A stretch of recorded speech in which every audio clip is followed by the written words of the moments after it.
Muy buenas tardes, amables televidentes, bendiciones para todos. Aquí estamos con otra entrega más de tu espacio Yo Te Escucho. Hoy lunes 20 del mes de septiembre del año 2021, un lunes bastante especial,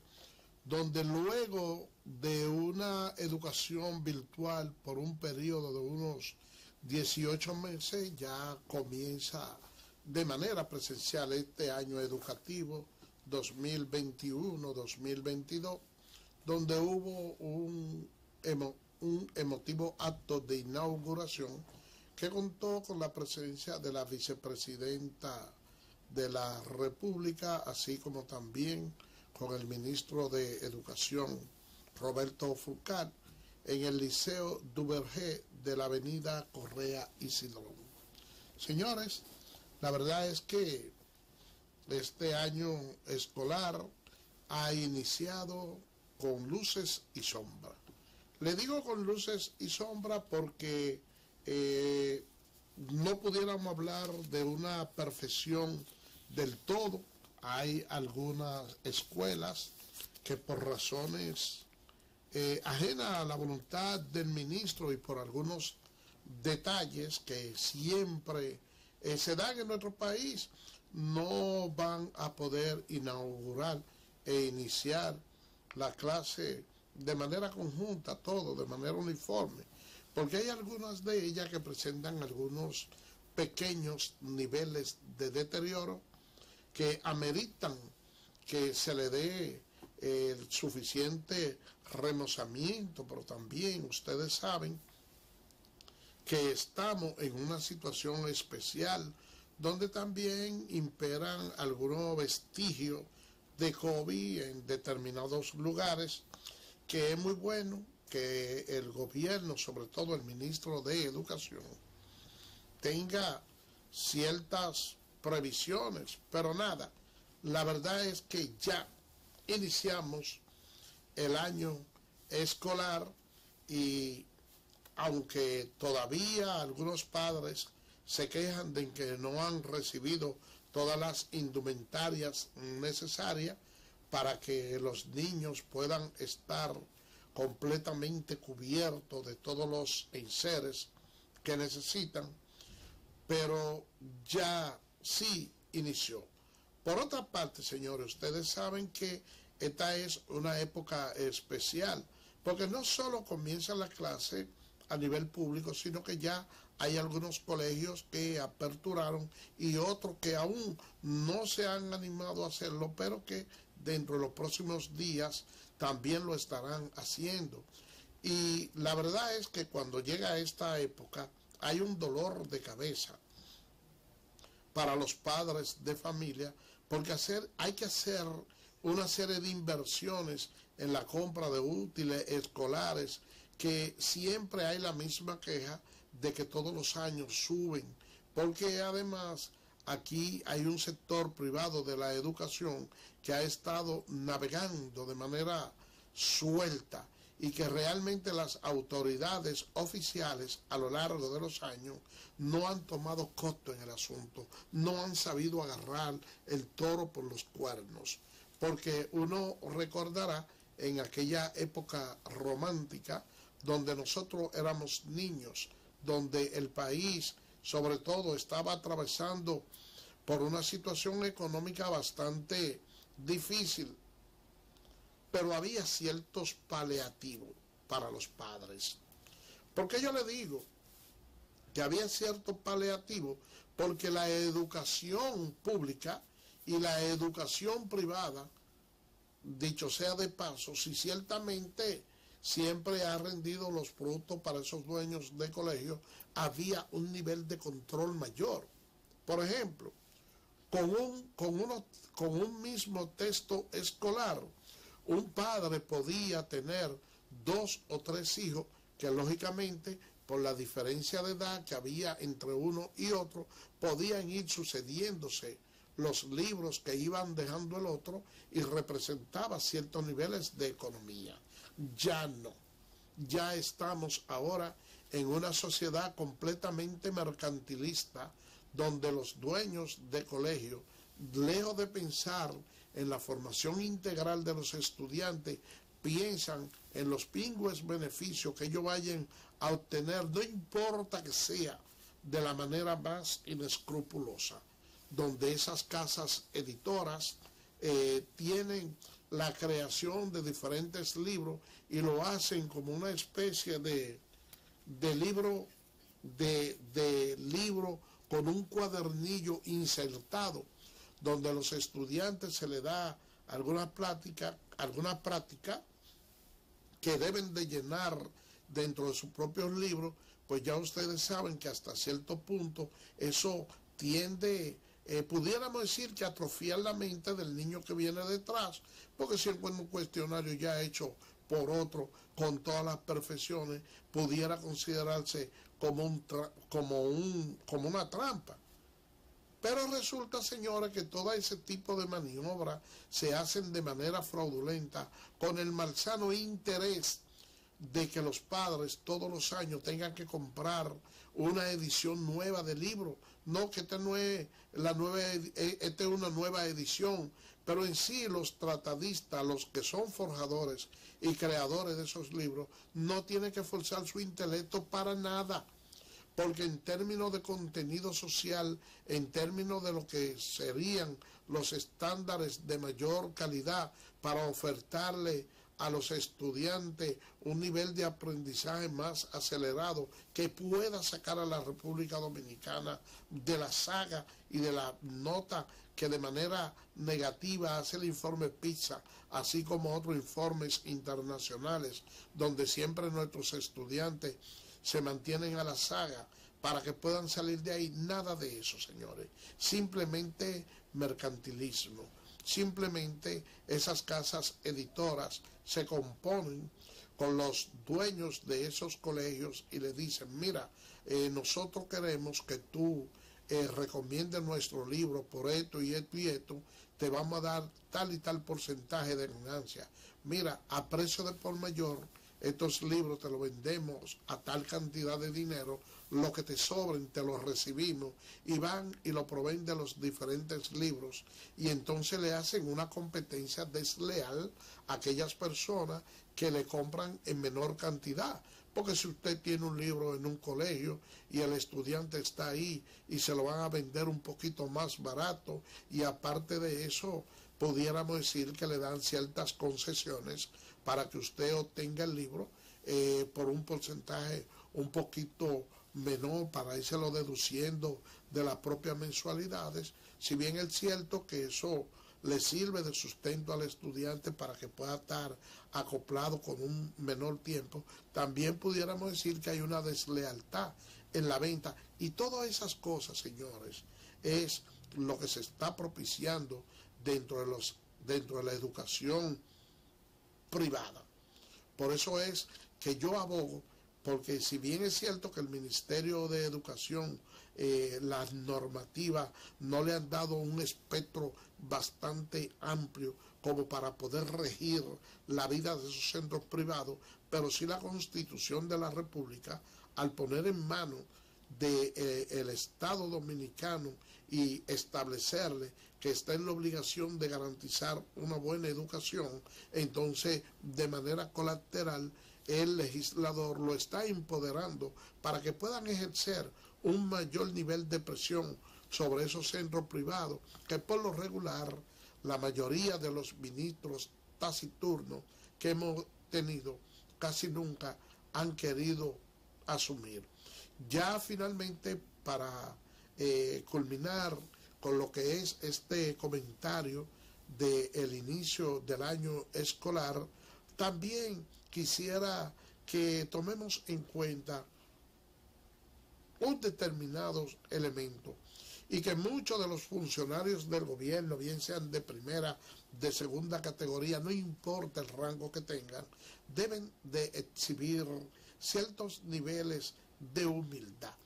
Yo le digo eso a raíz de que un sacerdote ha hecho una denuncia de que en su colegio, de que en su escuela no se puede iniciar el año escolar porque aunque existió la intención del ministro a prima facie de que se le hiciera un remozamiento a una determinada escuela, los trabajos que se le hicieron no tienen la profundidad suficiente como para garantizar la estabilidad de la educación sin que tenga que ser interrumpida, por lo que solicitaba el sacerdote que el año escolar dentro de su demarcación fuera postergado, y dice haber recibido amenaza de un viceministro en el sentido de que le mandó a silenciar, a decir que no continúe con el tema, y él le preguntó que si se trataba de una amenaza, y de acuerdo a la versión del sacerdote, que le dijo que lo tomara como él entendiera. Entonces, cada vez que hay una polémica que se hace de manera pública entre un político y un sacerdote, pues la población dominicana siempre tiene a tener mayor creencia en el clero religioso que en el político, que de manera particular quisiera decir lo contrario. Y me encuentro bastante extraño porque tanto el presidente Luis Abinader como el ministro de Educación Roberto Fulcar son personas de consenso, personas que siempre están abiertos a escuchar a los demás, pero hay algo que es muy nocivo para todos los gobiernos y que a lo largo de la historia siempre ha sido así, y es cuando hay algunos funcionarios que son intolerantes y quieren imponer algunas acciones por la fuerza. Hay que recordar que en sus inicios, cuando el sátrapa Rafael Leónidas Trujillo era presidente de la República, logró concitar mucha simpatía en la población dominicana, porque realmente introdujo una serie de medidas que eran completamente revolucionarias, pero en la medida en que fue tomando auge su gobierno y se iba sintiendo como una persona imprescindible, entonces empezó a tomar una serie de medidas antidemocráticas, a ponérsele la piel de gallina cada vez que alguien le hacía una crítica, se ponía hipersensible, y fueron todo ese tipo de actuaciones, así como le sucedió al propio doctor Joaquín Balaguer, al expresidente Leonel Fernández, con la tosudez del 4% de la educación, lo mismo que ha sucedido con el expresidente Danilo Medina, que a veces se tornan hipersensibles ante las críticas, y eso hace que disminuyan su popularidad. En este caso, todo ministro debe de evitar que este gobierno, encabezado por Luis Abinader, y que este Ministerio de Educación, que dignamente ha estado dirigiendo Roberto Fulcar, se vean empañados a veces por comentarios estériles que no conducen a nada positivo. Vamos a hacer una pausa y regresamos en breve.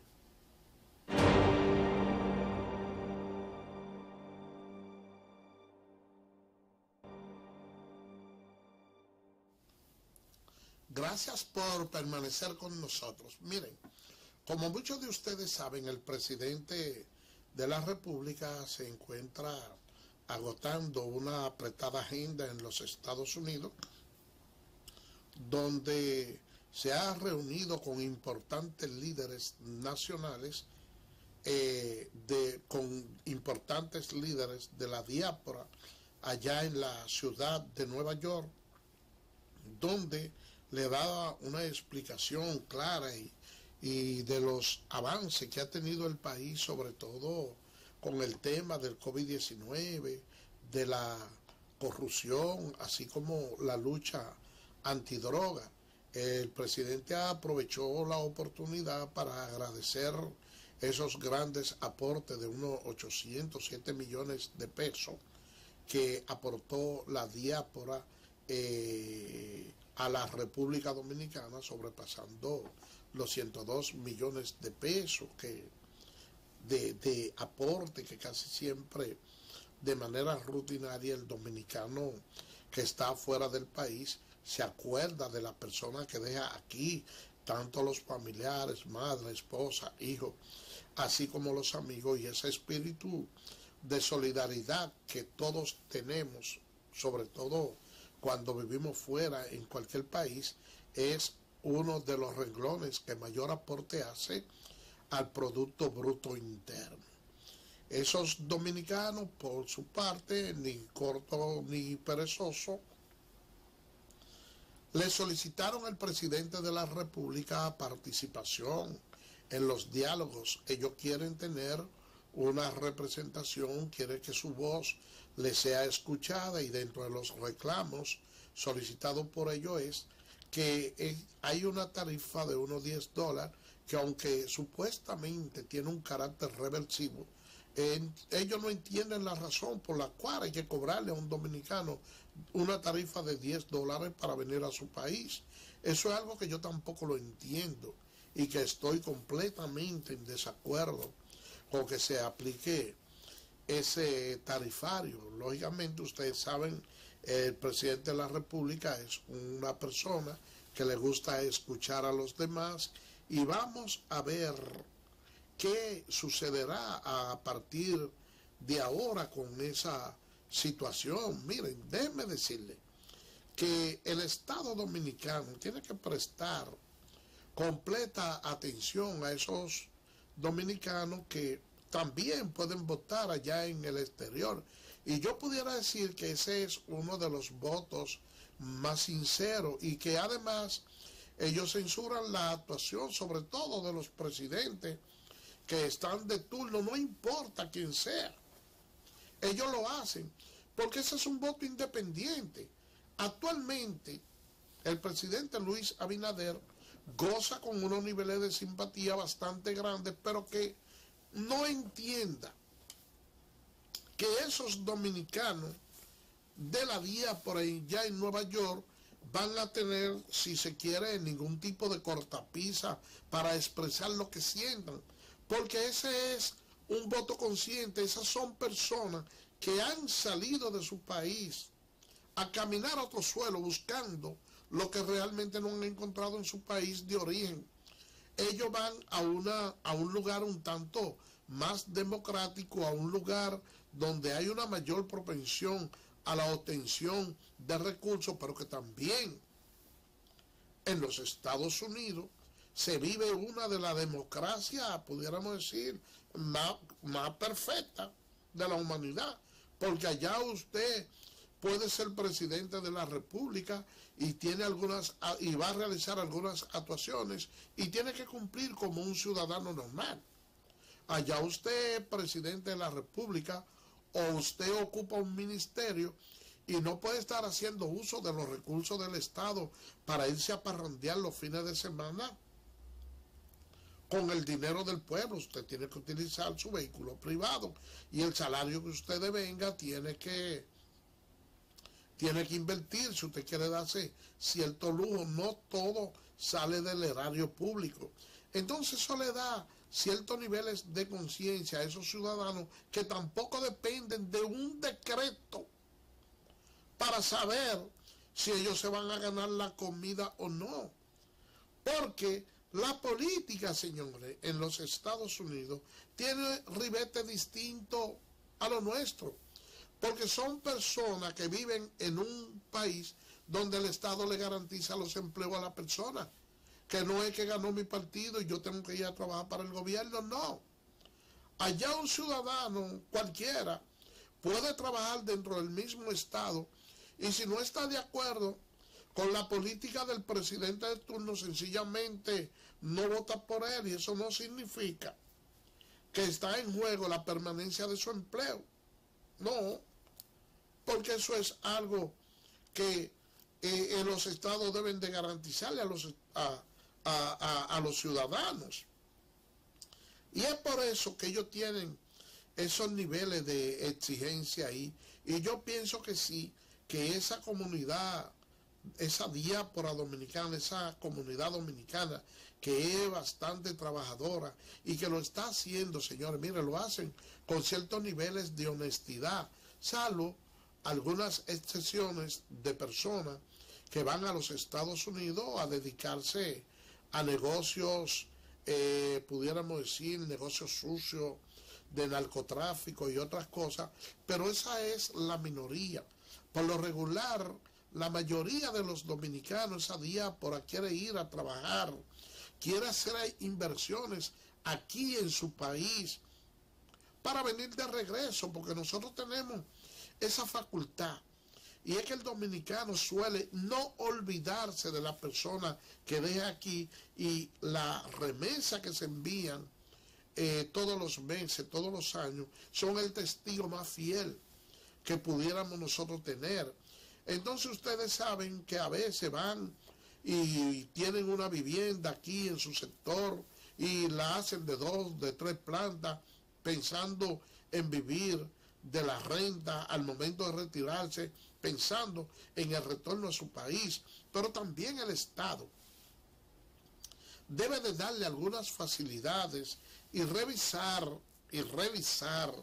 de que esas personas que están allá no sean estafados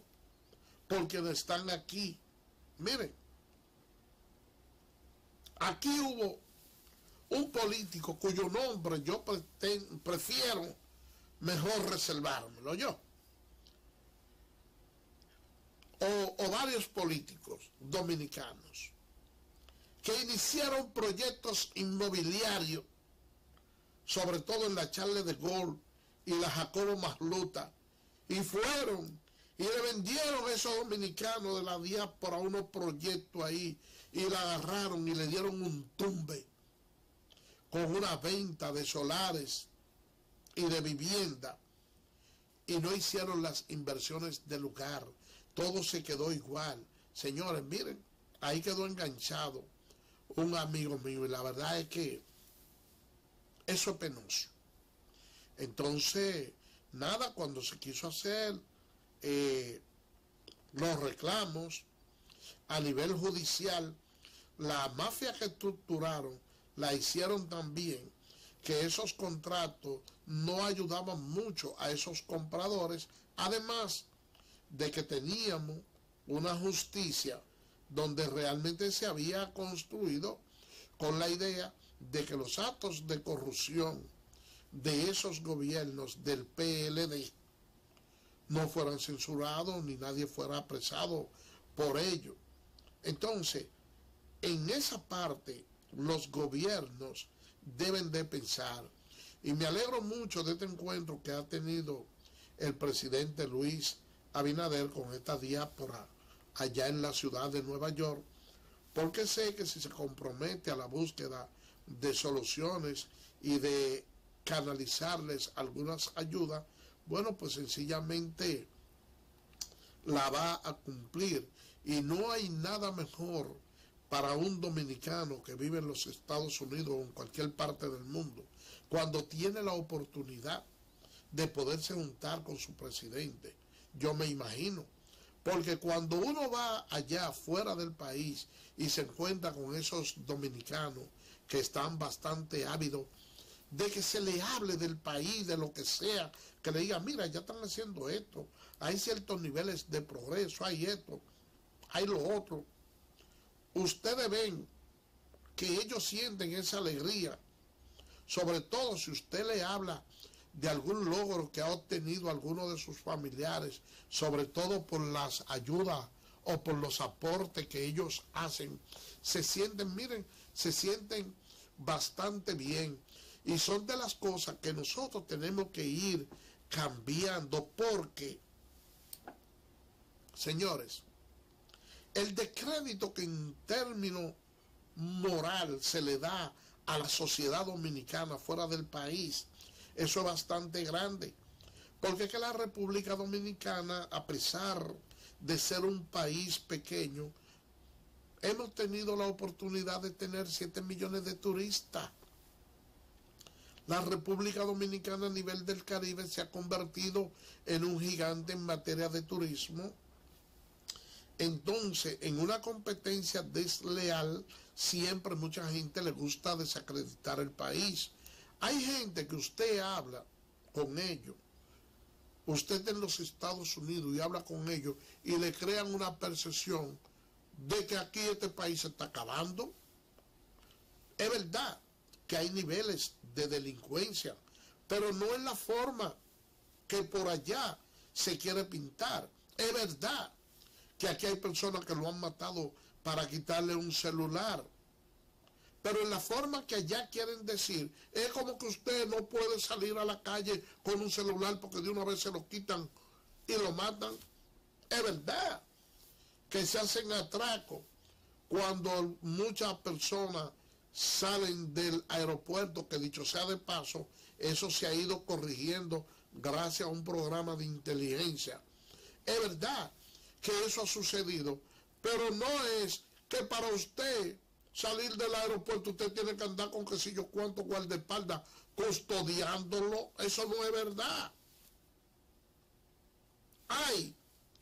algunos casos que se han dado, pero no como se quiere vender a nivel internacional. Entonces nosotros tenemos que trabajar esa parte. Nosotros tenemos que defender nuestro país. Nosotros tenemos que hacerle saber a la gente que a pesar de que hay delincuencia, este es un país civilizado, que nosotros los dominicanos valemos la pena, que la persona debe de tener la confianza para venir a invertir aquí, y que muchos de esos dominicanos que también en ocasiones tienen una vacación, aunque sea corta, y pensando en que posiblemente pueden ser presa de lo que es la delincuencia, que no se atengan de venir, que vengan a su país, que compartan, porque en esencia esa es la República Dominicana, un país de personas buenas, un país de personas amables. Yo veo, señores, afuera ya de este tema, la razón por la cual a veces los mandatarios se encariñan y todos llegan diciendo que no quieren reelección. Todos llegan diciendo, no, miren, nosotros lo que queremos es un solo periodo. Pero yo me recuerdo en una ocasión que vi ahí un reportaje cuando Rafael Leónidas Trujillo asumió el poder, que le hablaban y él decía que él no se iba a reelegir, y a Trujillo hubo que sacarlo muerto de la presidencia de la República. El doctor Joaquín Balaguer hablaba que no le hablen de reelección. Y miren todo lo que duró. Gobernó durante unos 22 años. En una ocasión, cuando Hipólito fue presidente apenas con un año,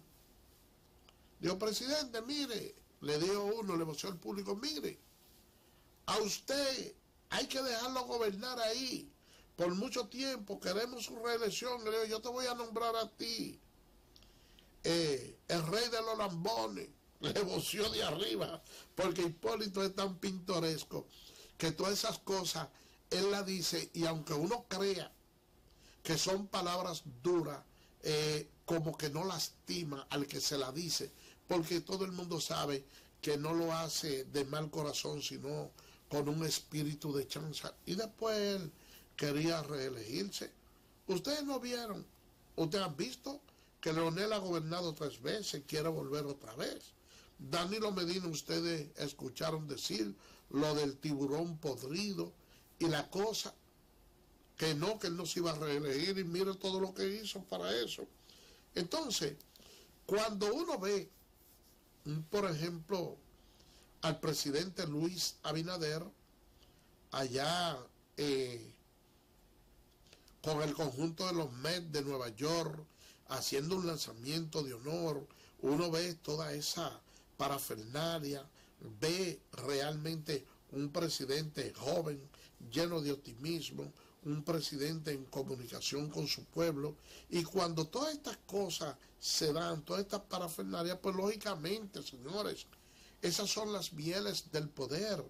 Eso es difícil que cualquier persona quiera rechazarlo y pretenda continuar en el cargo. Por eso que yo veo la frustración que tienen algunos presidentes, porque la verdad es que cuando se está en ese glamour, las cosas son como tan distintas, y uno dice, bueno, pero qué bueno es ser presidente de la República. Y sobre todo, miren, nuestro presidente Luis ha tenido ya esos encuentros con la diáspora, y la verdad es que todavía le quedan muchas actividades, disertaciones, y la verdad es que donde quiera que va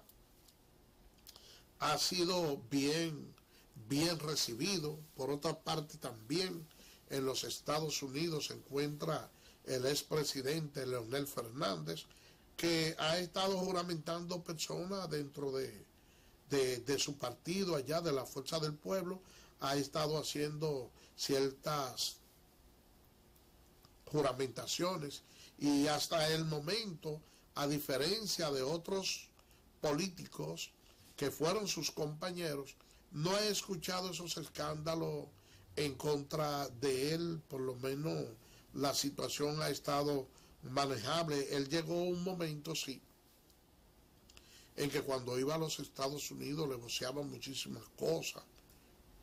incluso le tiraban hasta tomate podrido. En esta ocasión, ahora como presidente de la Fuerza del Pueblo, esa parte yo no la he podido observar de esta visita. Y precisamente hablando del doctor Leonel Fernández, dio unas declaraciones, yo diría, yo lo felicito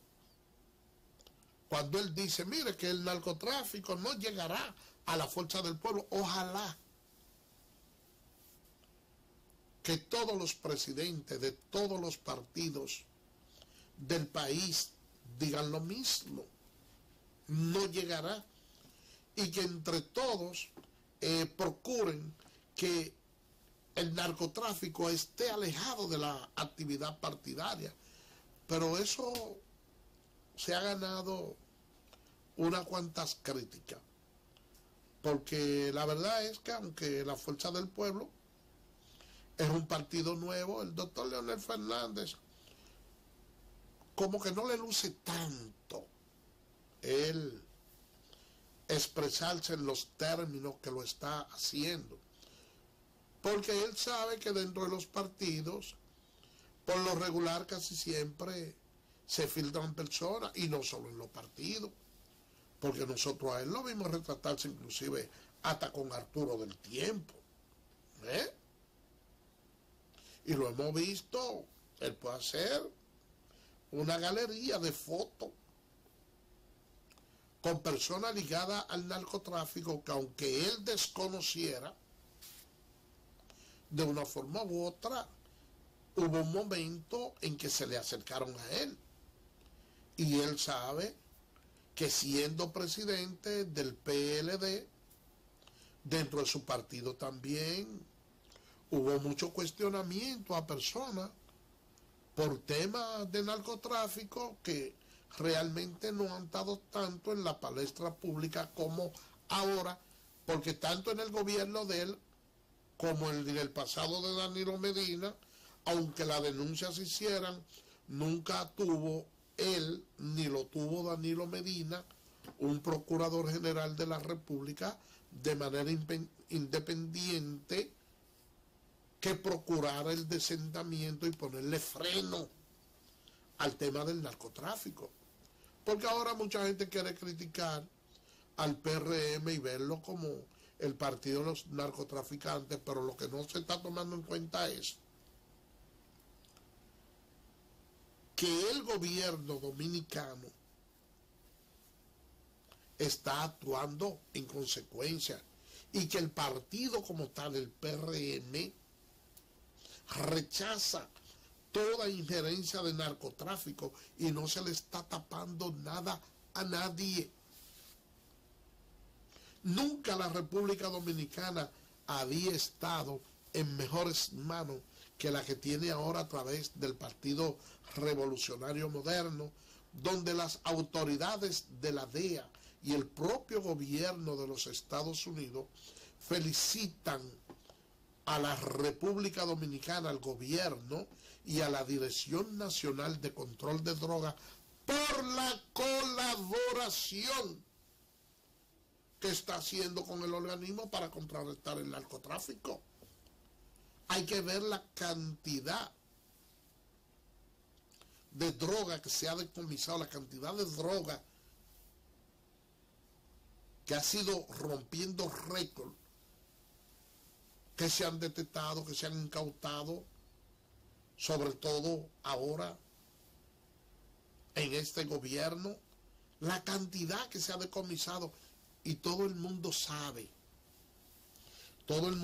porque las cosas aquí en este espacio se dice como son. Lo que en términos económicos representa eso. Ustedes saben por qué yo le digo lo que representa en términos económicos. Porque aquí los puntos de drogas han estado georreferenciados. Nosotros vimos cómo en el caso donde estaban las mujeres protestando por el tema de las causales frente al Palacio Presidencial, se le acusa a una joven de haber introducido sustancia alucinógena en unos obsequios que hizo de unos brownies. Y cuando interrogan a la joven, ¿qué dice ella? Sencillamente que sí, que eso contenía elementos alucinógenos, que ella lo que hizo fue que buscó en su celular por la 27, ¿dónde venden droga? Y le vendieron porque eso se puede buscar ahí. Y lo que yo todavía, a pesar del esfuerzo que se ha hecho, no alcanzo a entender. ¿Por qué continúa todavía incluso tan fácil la obtención de las drogas? Porque se supone que si eso es algo que está prohibido por ley, debe hacerse bajo la más absoluta discreción posible. Pero todavía nos falta mucho camino por recorrer. Pero que eso uno no lo veía antes. Y si ahora, independientemente de que hayan personas que estén ligadas al PRM, se ven envueltos en esos escándalos y se está actuando, entonces yo entiendo que lejos de criticarlo, lo que hay es que felicitar esa parte. Por ejemplo, yo le digo, si un padre se da cuenta de que un hijo suyo cometió una acción que no es correcta y le impone un castigo, él está siendo responsable. Yo no pudiera no pudiera censurar a un padre que le imponga un castigo a un hijo porque esté haciendo algo malo. Yo no puedo criticarlo a él. Muy por el contrario. Hay que felicitarlo. Ahora bien, si yo veo que se comete cualquier acto y ese padre apoya a ese muchacho y oculta la comisión de ese delito, entonces sí, yo pudiera enjuiciarlo, sí pudiera considerar que sus acciones no se corresponden con los valores éticos. Así que, miren, vamos a hacer una pausa y vamos a regresar con otros temas de contenido luego de la pausa.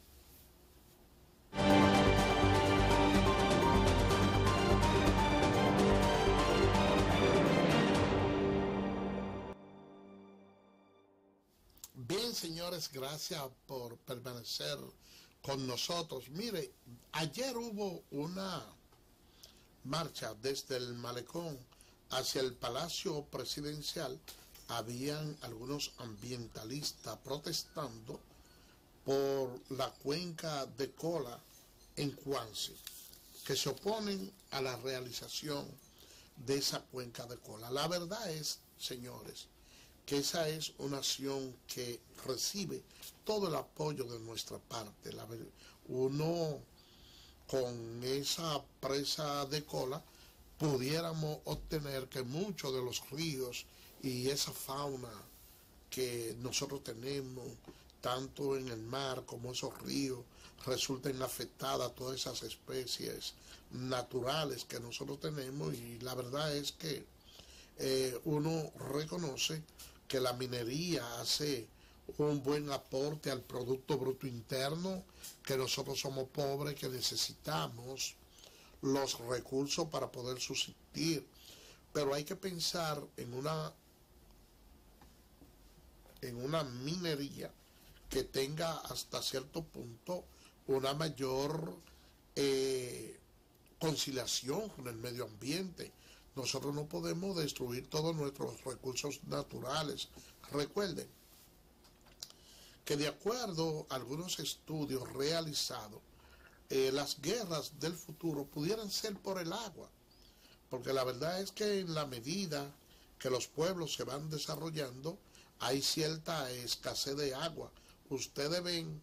cómo en un lugar cualquiera donde había una casita antes, en la medida que nos vamos desarrollando, entonces de una manera vertical va creciendo la ciudad y muchas personas se alimentan del subsuelo, y son tantas las bombas sumergibles que se han creado que eso lógicamente ha venido afectando el sistema venoso que hay en el subsuelo. Por otra parte, señores, ya yéndonos dentro del ámbito internacional, ustedes saben que por la frontera de México siempre pasan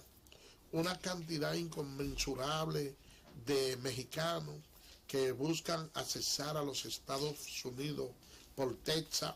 Ahí a veces hay una serie de niños y cosas, y ellos se alojan en cierto albergue que de manera provisional y frente a la caridad de algunas autoridades norteamericanas le dan acceso para poder penetrar a los Estados Unidos. Eso, en estos días se inició un proceso de reunificación familiar, porque se descubrió que había muchos niños en albergue que vivían en los Estados Unidos. Entonces empezaron a buscar la manera de ir unificando esa familia, se dieron ciertas concesiones. Bueno, pues muchos nacionales haitianos, sobre todo a raíz del terremoto, a raíz del golpe de Estado y de una serie de acontecimientos que de una forma u otra han afectado de manera directa no solo la economía del país, sino que han hecho colapsar a ese país, provocó que en los Estados Unidos se tuviera cierta indulgencia con ellos por esos fenómenos naturales. Entonces, ¿qué resulta? Que muchos de ellos han aprovechado para cruzar a México, y la cantidad de inmigrantes haitianos que está rumbo a los Estados Unidos buscando el sueño americano, buscando que se le permita tener una estadía, ya es bastante grande. Y a pesar de que esto, la mayoría vienen de América del Sur, que tienen sus pasaportes, tienen su identificación, a pesar de todo eso, los Estados Unidos ha empezado a deportarlo, ha comenzado una deportación de ellos, porque desafortunadamente, señores, desafortunadamente, los hermanos haitianos visitan a diferentes países y ellos saben cómo congeniarse, hacen su mezcolanza, se reunifican, porque ellos pueden ser individualistas para los gobiernos, pero cuando ellos están en un país, paradójicamente, esa unidad se concentra. Por eso es que aquí usted va y hay muchas personas que tienen viviendas de alquileres y se rehúsan a alquilarle a los nacionales haitianos, porque va uno y le dice, mira, no, yo no tengo hijos, eso es para mí solo, y le alquilan una pieza, y en una pieza se le mudan 20.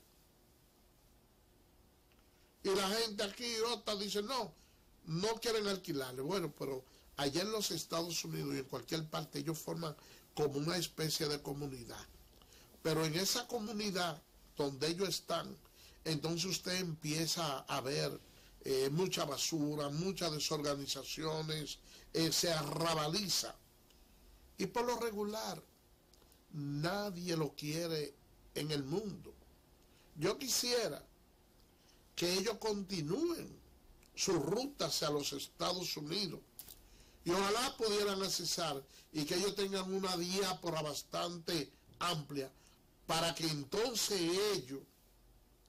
empiecen a entender la problemática de la República Dominicana, para que entonces ellos se den cuenta si es verdad que el gas pela, o sepan dónde es que el maco guarda la manteca. Señores, por el día de hoy hemos llegado al final. Será mañana, Dios mediante, cuando estaremos con otra entrega más de tu espacio. Yo te escucho. Así que, bye bye.